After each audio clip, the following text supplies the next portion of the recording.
आलू के साथ बहुत ही टेस्टी और क्रिस्पी रेसिपी शेयर करने जा रही हूँ। जब आप इस रेसिपी को एक बार बनाएंगे तो यकीन करें कि बार बार बनाने पर मजबूर हो जाएंगे। ये इतनी टेस्टी और मज़ेदार बनती है कि पहली बार जब आप इसको बनाएंगे तो फिर आप इसका टेस्ट कभी भी नहीं भूल पाएंगे। इसको बार बार बनाना आपकी मजबूरी बन जाएगी। तो यहाँ पर एक अदद दरमियाने साइज़ का मैंने आलू लिया है, जिसे मैंने बॉईल कर लिया था। अब इसको अच्छी तरह से हमने मैश कर लेना है, बिल्कुल अच्छी तरह से, ठीक है, कोई भी गुठली इसमें ना रह जाए। अच्छी तरह से मैश करने के बाद इसमें मैं कुछ मिर्च मसाले ऐड करूँगी। आप मिर्च मसाले टेस्ट के मुताबिक भी इसमें ऐड कर सकते हैं। नमक टेस्ट के मुताबिक ऐड करेंगे। आधी चम्मच इसमें दड़ा मिर्च ऐड करेंगे और इसके बाद आधी चम्मच काली मिर्च इसमें ऐड कर देंगे और आधी चम्मच ही ज़ीरा इसमें ऐड कर देंगे।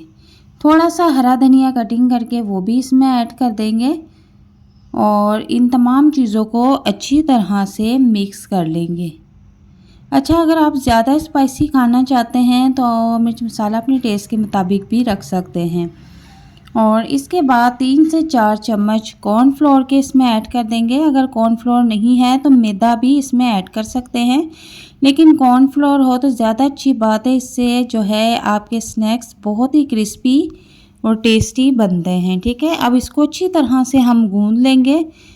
इसके अंदर बिल्कुल भी गुठलियाँ नहीं रहनी चाहिए और बहुत ही अच्छे तरीके से इसको हमने गूंद कर रख लेना है, मिक्स कर लेना है। और आपसे एक छोटी सी गुजारिश है कि अगर आप मेरे चैनल पर नए हैं तो काइंडली मेरे चैनल को सब्सक्राइब कर दें, बेल आइकन को प्रेस कर दें और वीडियो ज़रा सी भी पसंद आ रही है तो इसे लाइक और शेयर कर दें। यहाँ पर मैंने बोट को ऑयली कर लिया है और उसके ऊपर हमने जो आलू का पेस्ट गूंद के रखा हुआ है उसको इस तरह से फैला देंगे, सेट कर देंगे, ठीक है। आप चाहे तो स्पैचुला की मदद से, चाहे तो हाथ की मदद से इसको सेट कर दें। अब आप यहाँ पर जिस तरह की भी शेप बनाना चाहती हैं स्नैक्स की, आप बना सकते हैं, ये आपकी पसंद के ऊपर है, ठीक है। तो मैंने इसको सेट कर लिया है और अब मैं इसको बिस्किट की शेप में कटिंग कर लूँगी। और यहाँ पर हम पहले प्लेट को ऑयली कर लेंगे, जो कटिंग करने के बाद हमने उसके ऊपर रखना है, ठीक है। यहाँ पर हम कटिंग करना शुरू कर देंगे।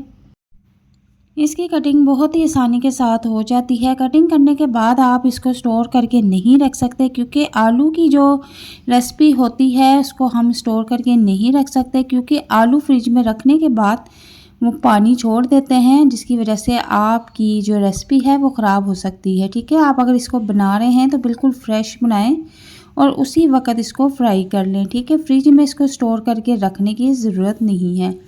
तो आप इसकी शेप थोड़ी सी सेट कर लें। आप यहाँ पर देखें कि मैंने बिस्किट की शेप में इनको कटिंग करके रख लिया है। आप चाहे तो इसको सर्कल शेप में, जो आपको पसंद हो उसी शेप में कटिंग करके रख सकते हैं। तो इसी तरह एक एक उठा के हम प्लेट में रख देंगे। प्लेट में हमने पहले से जो है ऑयल लगाया हुआ है ताकि प्लेट को बिल्कुल भी ना चिपके। अब यहाँ पर हमने ऑयल, कुकिंग ऑयल लिया है, इसको हमने अच्छी तरह से गरम कर लेना है। गरम करने के बाद मीडियम टू फ्लेम पर हमने इसको फ्राई कर लेना है।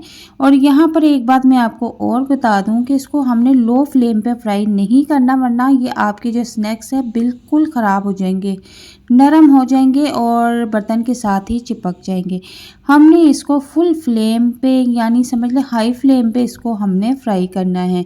जब ये अच्छी तरह से फ्राई होना शुरू हो जाए तो फिर आप इसको इस स्टेज पर चूल्हे का फ्लेम जो है वो नॉर्मल कर दें, ठीक है, मीडियम कर दें। अब यहाँ पर हमारे जो स्नैक्स है वो अच्छी तरह से गोल्डन हो चुके हैं और मुझे इसका गोल्डन कलर बहुत पसंद है। आप चाहे तो थोड़ा सा लाइट कलर भी रख सकते हैं। और अब मैं इनको किसी छानने में निकाल लूँगी ताकि इनका एक्स्ट्रा जो ऑयल है वो निकल जाए। और हमारे जो स्नैक्स हैं वो बनकर तैयार है। आप देख सकते हैं कि बहुत ही कम वक्त में और बहुत ही कम चीज़ों के साथ हमारे मज़ेदार आलू के स्नैक्स बनके रेडी हैं। यकीन करें, जब मैंने इस रेसिपी को बनाया तो मेरे बच्चों को ये रेसिपी इतनी ज़्यादा पसंद आई कि उन्होंने कहा कि कल भी इस रेसिपी को आप लाजमी बनाएं। तो उम्मीद करती हूँ कि आप भी जब इसको ट्राई करेंगे ना तो आपको भी ये रेसिपी बहुत पसंद आएगी और आपने मुझे इसका अच्छा सा फीडबैक ज़रूर देना है, ठीक है। और ये भी बताना है कि नेक्स्ट वीडियो में आप कौन सी रेसिपी देखना चाहते हैं और मुझे कमेंट बॉक्स में लाजमी बताइएगा। तो मिलते हैं नेक्स्ट वीडियो में एक नई और मज़ेदार रेसिपी के साथ। तब तक के लिए इजाज़त चाहती हूँ। अल्लाह हाफिज़।